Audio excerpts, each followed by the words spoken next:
순간 정혜의 몸이 굳어졌다. 그녀의 엉덩이 뒤에서 무언가 거대한 것이 꿈틀거렸고 심장은 터질 듯 요동쳤다. 주방에서 김치찌개를 끓이던 중 뒤에서 누군가가 그녀의 허리를 낚아챘다. 그 순간 정혜의 심장이 크게 뛰었다. 정혜야. 그의 목소리가 낮게 울렸다. 그렇게 안긴 것은 처음이었다. 죽은 남편의 품과는 완전히 다른 느낌이었다. 놓지 마. 놀란 정혜가 몸을 빼려 하자 그는 더 강하게 그녀를 끌어안았다. 잠깐만, 조금만 이렇게 있을게.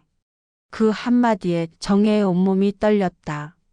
그녀의 이름은 오정혜, 64이었다. 남편을 잃은 지 5년째 홀로 살아가고 있었다.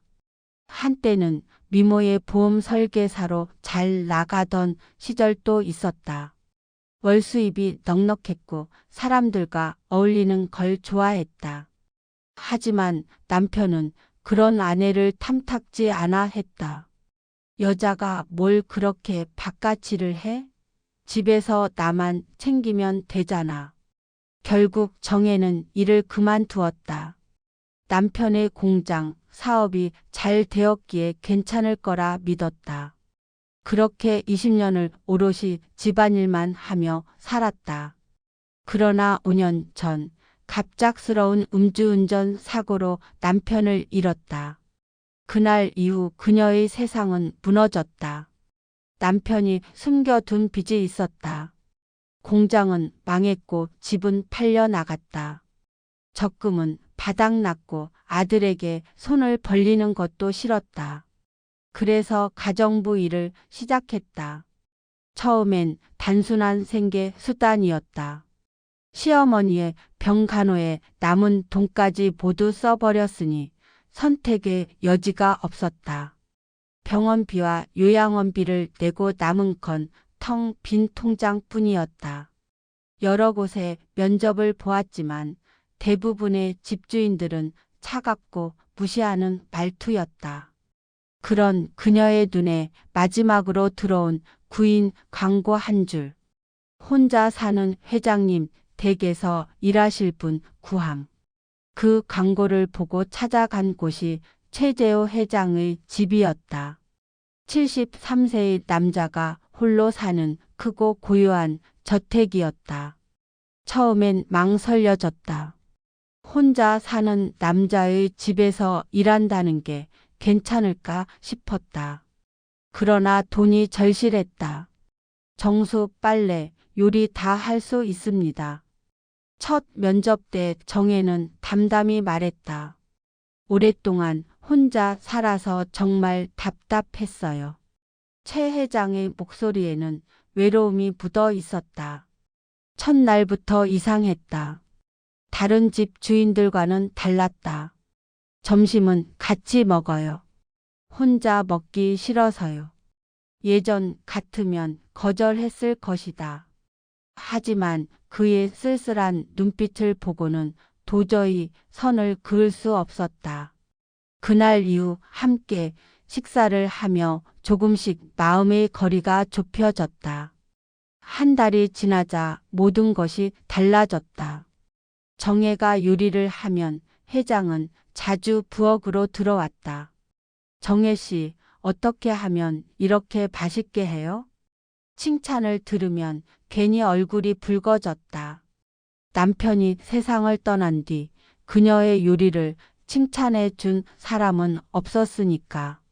그냥 정성이죠. 그녀가 수줍게 웃자 회장은 부드럽게 미소 지었다. 그는 종종 그녀 옆에서 요리를 배우려 했다. 저는 라면밖에 못 끓여요. 아내가 다 해줬거든요. 그 말에 정혜의 가슴이 먹먹해졌다. 외로움이 닮아 있었기 때문이었다. 어느 날 그녀가 설거지를 하던 중 회장이 조용히 다가왔다. 정혜 씨. 그의 눈빛은 이전과 달랐다. 고맙습니다. 정말로요. 뭐가요? 이 집이 다시 살아난 것 같아요. 정혜 씨 덕분에. 그 말에 정혜의 마음이 따뜻해졌다. 공기가 달라졌다. 분위기가, 그리고 그들 사이의 거리도 달라졌다. 예전의 그녀였다면 분명 선을 그었을 것이다. 가정부는 가정부, 주인은 주인. 하지만 그때의 정혜는 달랐다. 그녀는 매일 그 집에 가는 것이 점점 좋아졌다. 그녀의 대답에 회장은 미소 지었다. 그 미소는 따뜻했고 오래 잊고 지냈던 존중받는 느낌을 되살려 주었다.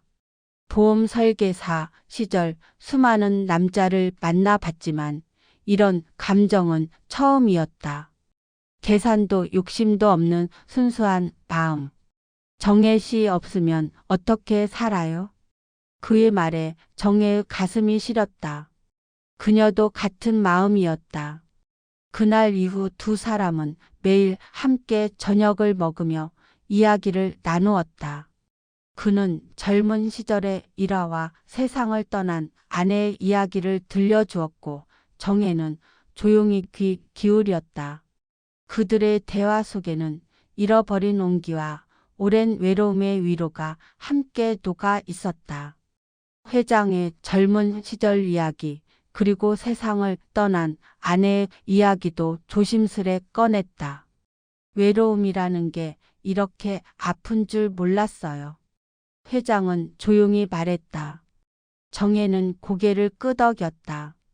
서로의 외로움을 이해하는 순간이었다.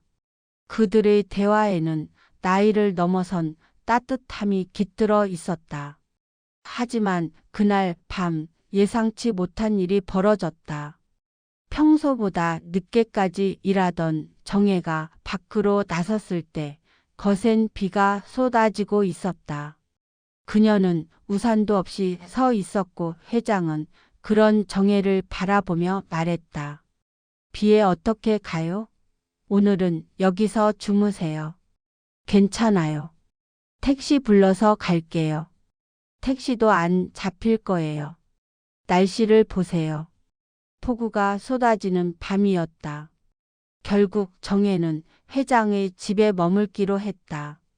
회장은 세심하게 객실을 준비하고 수건과 잠옷까지 챙겨주었다. 그 따뜻한 배려에 정혜는 오랜만에 누군가에게 대접받는 기분을 느꼈다. 밤 11시가 넘자 잠이 오지 않았다. 낯선 공간이 낯설었기 때문이다. 그녀는 부엌으로 물을 마시러 갔다가 창가에 서 있는 회장을 발견했다. 그는 조용히 빗소리를 듣고 있었다. 잠이 안 오세요? 가끔 이런 밤이 있어요. 생각이 많아져서요.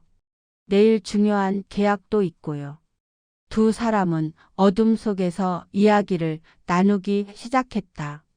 묘하게 마음이 편안했다. 무슨 생각을 하고 계세요? 외로움에 대해서요. 사업은 성공했지만 집에 오면 아무도 없거든요. 정혜 씨는요? 저도 비슷해요. 그때 번개가 번쩍였다. 회장의 얼굴이 잠시 환히 비쳤다. 슬픔이 묻어있는 표정이었다. 무서워요? 정혜가 고개를 끄덕이자 회장은 그녀의 손을 잡았다. 따뜻한 온기가 손끝에서 전해졌다. 괜찮아요. 제가 있잖아요. 그 한마디에 정혜의 가슴이 뭉클해졌다. 남편을 잃은 뒤 이런 말을 들은 게 언제였던가. 고마워요. 저를 사람으로 봐주셔서요. 다른 집에서는 투명인 간처럼 대했거든요. 정혜 씨는 특별한 사람이에요. 회장의 진심 어린 말에 정혜의 가슴이 뛰었다. 비는 밤새 내렸고 두 사람은 거실에서 늦은 밤까지 이야기를 나누었다. 젊은 시절의 꿈, 지나온 후에 놓쳐버린 것들에 대해. 젊었을 땐 모험 설계사로 성공하는 게 꿈이었어요. 하지만 결혼하면서 포기했죠. 아쉽지 않으세요? 그땐 그랬어요. 지금은 잘 모르겠어요. 지금은 뭐가 가장 소중해요? 이 시간이요. 서로의 눈빛이 잠시 마주쳤다. 밤새 이야기를 나누던 두 사람은 새벽이 밝아올 무렵 창밖에 비가 멎은 걸 보았다. 벌써 이렇게 늦었네요. 이제 가야겠어요. 이렇게 늦은 시간에요? 아침까지 계세요. 괜찮아요. 회장은 아쉬운 표정을 지으며 그녀를 배웅했다. 집으로 돌아가는 길, 정혜의 마음속엔 설명할 수 없는 떨림이 남았다. 무언가가 달라진 듯 했다. 다음 날 그녀는 평소보다 일찍 출근했다. 가슴이 두근거렸다. 그런데 회장은 이미 커피 2잔을 준비해 두고 있었다. 잘 주무셨어요? 네, 회장님도요? 사실 한숨도 못 잤어요. 계속 생각이 났거든요. 어젯밤 우리가 나눈 이야기들. 짧은 침묵이 흐른 뒤 회장이 조심스레 말을 꺼냈다. 정혜 씨. 네? 솔직히 말해도 될까요? 네, 제가 정혜 씨를 좋아합니다. 그의 고백은 잔잔했지만 진심이 담겨 있었다. 정혜는 숨이 멎을 듯 놀랐다. 회장은 덧붙였다. 처음엔 그냥 고마운 분이었어요. 그런데 언제부터인가 하루 종일 기다려지더라고요. 그 순간 두 사람의 관계는 이전과는 전혀 다른 방향으로 흘러가고 있었다. 회사에서 힘든 일이 있어도 회장의 얼굴을 떠올리면 버틸 수 있었다. 회장 역시 마찬가지였다. 그의 가슴은 점점 빠르게 뛰기 시작했다. 저도 그래요. 그의 고백은 솔직했고 그녀의 눈빛도 숨길 수 없었다. 하지만 우리가 이러면 안 되잖아요. 왜요? 전 가정부고 회장님은 큰 회사를 운영하시는 분이신데요. 그런 건 중요하지 않아요. 회장은 낮은 목소리로 말했다. 평생 사업만 하느라 정작 중요한 걸 놓치고 살았어요. 그의 눈에는 이내 눈물이 고였다. 아내를 잃고 10년을 혼자 살았어요. 외로움이 얼마나 아픈지 알아요. 정혜 씨도 마찬가지잖아요. 그의 말은 진심이었다. 정혜 역시 고개를 끄덕였다. 그녀도 5년을 홀로 견뎠으니까 우리 서로 의지하면 안 될까요?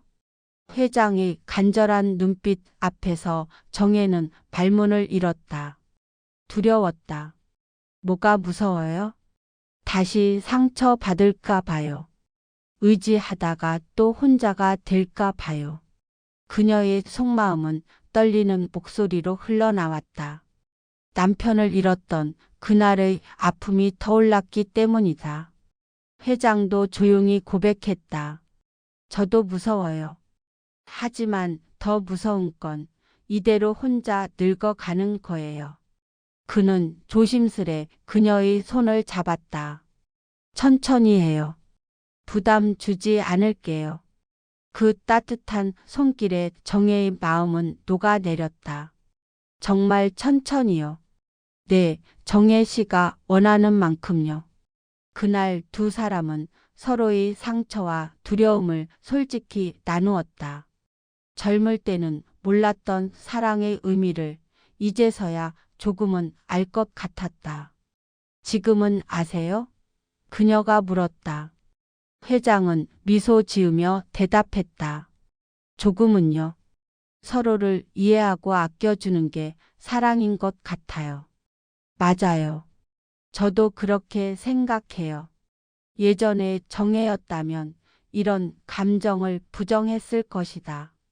나이가 들어서 무슨 사랑이냐며 스스로를 다그쳤을지도 모른다. 그러나 이번에는 달랐다. 시간을 주세요. 생각할 시간을. 물론이죠. 급하지 않아요. 그날 이후 두 사람은 새로운 관계의 문턱에 섰다. 사랑에는 나이가 없다는 사실을 서로의 마음으로 증명하고 있었다. 하지만 평온은 오래 가지 않았다. 일주일 후 예상치 못한 위기가 찾아왔다.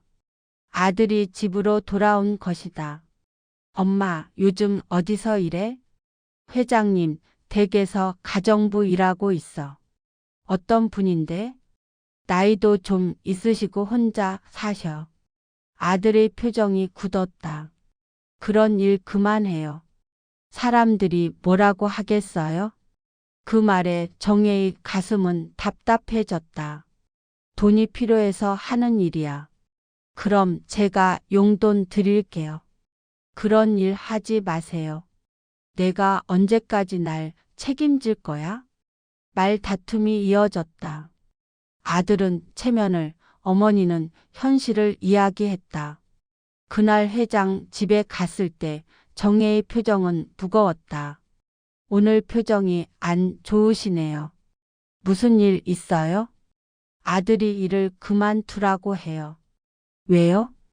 혼자 사는 남자 집에서 일한다고요.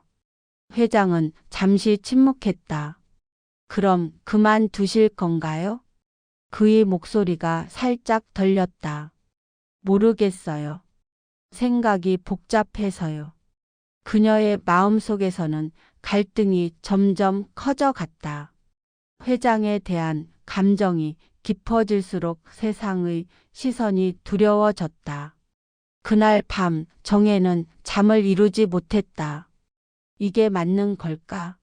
내 나이에 이런 감정을 가져도 되는 걸까? 다음 날 회장이 먼저 말을 꺼냈다. 어젯밤 많이 고민하셨죠? 네, 회장님도요? 저도 그랬어요. 제가 너무 성급했나 싶어서요. 정혜 씨를 힘들게 한 것 같아요. 그 말에 정혜의 눈가가 붉어졌다.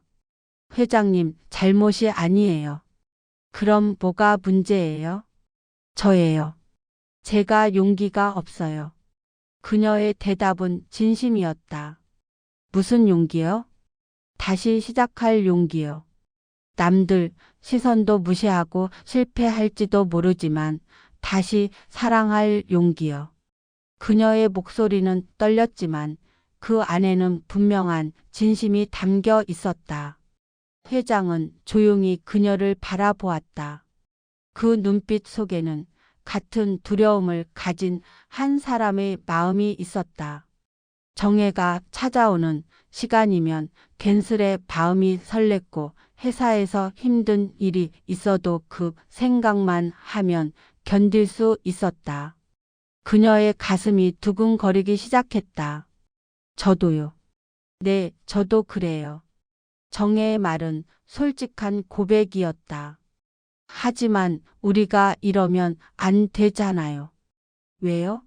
저는 가정부고 회장님은 큰 회사를 운영하시는 분인데요. 그런 건 중요하지 않아요. 회장은 조용히 미소 지었다.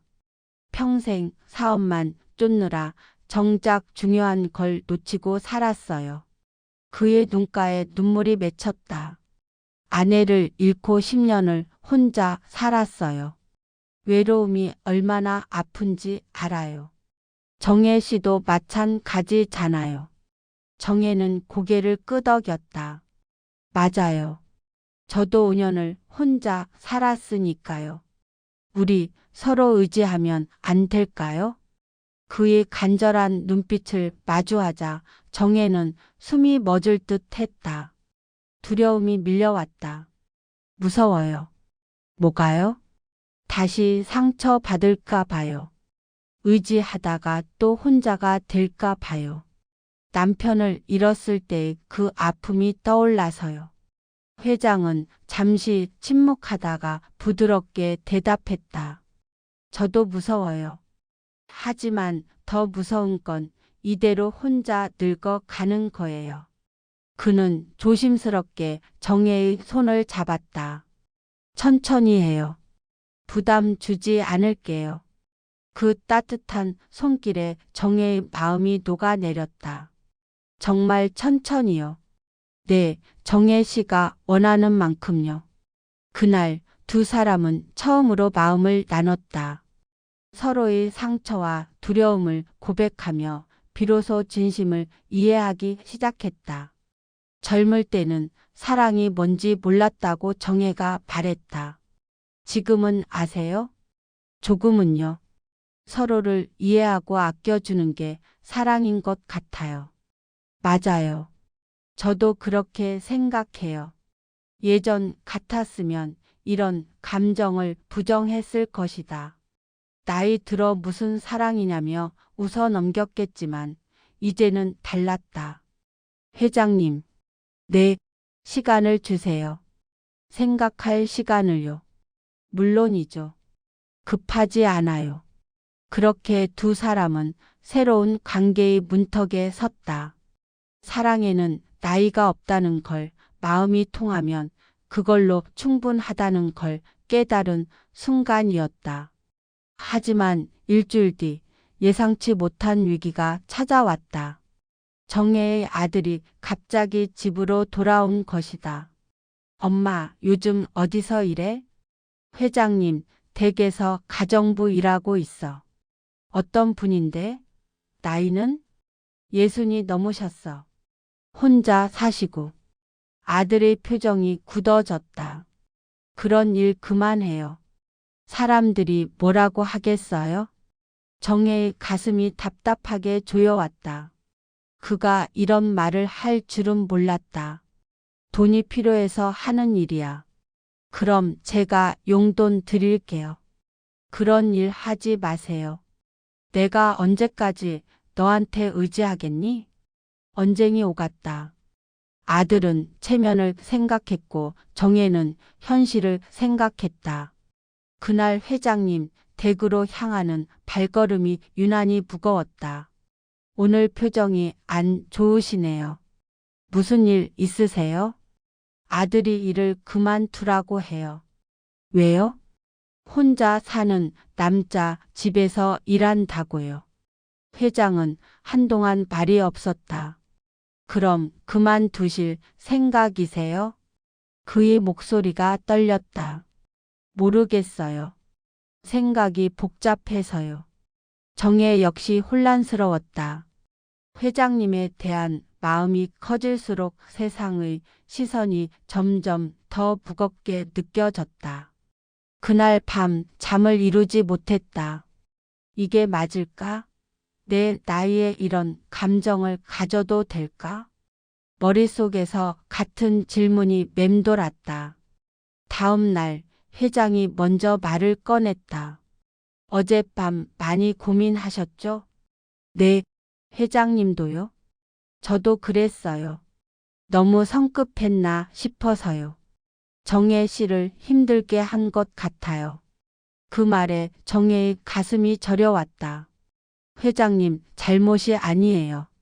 그럼 뭐가 문제예요? 저예요. 제가 용기가 없어요. 그녀의 대답은 진심이었다. 무슨 용기요? 새로 시작할 용기요. 남들 시선도 실패의 두려움도 이겨내고 다시 사랑할 용기요. 정혜의 눈동자 속에서 회장은 오래된 외로움과 미묘한 희망을 동시에 보았다. 그 순간 두 사람의 마음은 조용히 하나의 방향으로 향하고 있었다. 그는 매일 아침 정혜가 문을 열고 들어오는 시간만을 기다렸다. 그녀의 목소리를 듣는 것이 하루의 전부가 되어버렸고 회사에서도 자꾸만 그녀의 얼굴이 떠올랐다. 가슴이 뜨거워졌어요. 저도 마찬가지예요. 정혜의 말에 회장은 잠시 숨을 고르며 그녀를 바라보았다. 정말요? 네, 이 집에 오는 게 하루 중 가장 행복한 시간이니까요.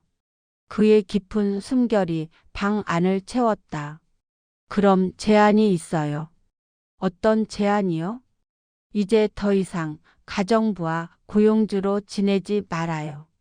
그럼 진짜 가족이 되어봐요. 순간 정혜는 놀라움을 감추지 못했다. 마치 프러포즈처럼 들렸기 때문이다. 정혜 씨, 저랑 함께 사시겠어요? 그녀의 심장이 쿵 하고 요동쳤다. 회장님, 부담스러우면 천천히 생각해 보세요. 하지만 제 마음은 진심이에요. 저도 사실은 네, 회장님과 함께하고 싶어요. 하지만 잘할 수 있을까 해서요. 제가 회장님께 어울릴까요? 어울리고 말고가 중요해요. 우리가 서로 좋으면 되는 거 아닌가요? 그의 말에 정혜는 미소를 지었다. 아들은 뭐라고 할까요? 설득해 보세요. 시간을 두고요. 그날 이후 모든 것이 달라지기 시작했다. 회장의 눈빛도 정혜의 마음도. 그는 이제 그녀를 정혜야라 불렀고 그녀도 그를 제옷이라 불렀다. 함께 요리하고 식탁에 마주 앉고 설거지를 나누는 그 시간들이 두 사람에게는 새로운 행복이었다. 정혜야. 네, 고마워요. 뭐가요? 이 나이에 다시 사랑할 수 있게 해줘서요. 저야말로요. 다시 살아갈 이유를 주셔서요. 그런 대화들이 일상이 되었다. 3개월이 흘렀고 두 사람은 진짜 가족처럼 가까워졌다. 그러던 어느 날 재호가 조심스럽게 물었다. 정혜야, 나랑 정말 가족이 되어줄래? 네, 결혼 말이야. 그건 정식 프로포즈였다. 나이가 많다고 놀리는 사람도 있을 거야. 하지만 상관없어. 우리가 행복하면 되는 거잖아. 정혜의 눈가가 붉어졌다. 좋아요. 정말? 네, 재호 씨와 함께 늙어가고 싶어요. 며칠 뒤 평소처럼 아침 6시. 정혜는 주방에서 김치찌개를 끓이고 있었다. 그때 갑자기 뒤에서 누군가의 팔이 그녀의 허리를 감쌌다. 심장이 쿵쾅거렸다. 정혜야. 그녀가 놀라 몸을 피하려 하자 재호는 더 단단히 끌어안았다. 잠깐만, 조금만 이렇게 있을게. 그 한마디에 정혜의 온몸이 떨렸다. 그 순간 오래 닫혀있던 마음의 문이 완전히 열렸다. 서로의 마음을 확인한 두 사람은 한 달 뒤 관계를 세상에 알리기로 했다. 가장 어려운 건 아들에게 바라는 일이었다. 아들은 처음엔 반대했지만 어머니가 행복해하는 모습을 보고 마음을 돌렸다. 엄마가 행복하면 저도 좋아요.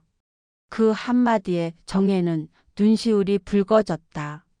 동네 사람들도 처음엔 수근거렸지만 진심으로 서로를 아끼는 두 사람을 보며 결국 축복해 주었다. 그때부터가 진짜 행복의 시작이었다. 3개월 후 그들은 결혼식을 올렸다. 가족과 가까운 지인들만 모인 작은 예식이었다. 화려하진 않았지만 따뜻했고 모든 순간이 진심으로 가득했다. 재호가 그녀의 손을 꼭 잡고 말했다. 이제 정말 가족이 됐네. 그 말에 정혜의 눈에서는 눈물이 흘렀다. 그렇게 두 사람의 새로운 인생이 시작되었다. 결혼한 지 1년이 지난 지금 매일 아침 눈을 뜨면 재호가 웃으며 그녀를 바라본다. 정혜야, 잘 잤어? 네, 재호 씨도요. 평범한 아침 인사가 이토록 소중할 줄 몰랐다. 그는 커피를 내리고 그녀는 아침을 준비한다. 정일 씨가 호강한다.